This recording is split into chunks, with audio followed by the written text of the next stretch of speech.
পরিবারের সাথে কথা বলতে যে হ্যাঁ কি লাশ লাগবে নাকি টাকা লাগবে, যদি টাকা চাই টাকা দিব, আর যদি লাশ চাই তাহলে লাশ দিব। এখন আপনারা কি বলেন?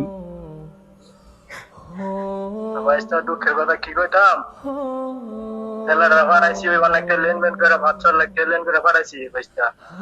এখন যদি আপনারা টাকা চান তাহলে টাকা দিয়ে দিব, আপনারা যদি টাকার প্রয়োজন হয় ছেলে যদি প্রয়োজন না হয় তাহলে এরা টাকা দিয়ে দিব। এখন আপনারা বলেন, আপনারা সিদ্ধান্ত বুঝছেন? ভাইস্তা মানে ছেলের লাশটা তো দরকার নেই, টাকাটা ফারাতে বুঝছো, অনেক টাকা লেনের মধ্যে আছে। আচ্ছা ঠিক আছে, আজকে প্রবাসীদের কোনো দাম নাই। বাচ্চা ছিল বেলা টেল লাগে, পরিবারে কত চাপ দিয়েছে, লেট করে আইছে, যাই করে আইছে, টেয়া বাড়াইতে পারছে। আর আজকে মারা গেছে, বাপ বলতেছে, নিজের বাপ বলতেছে যে টাকা দিত, যে লাশের প্রয়োজন নাই।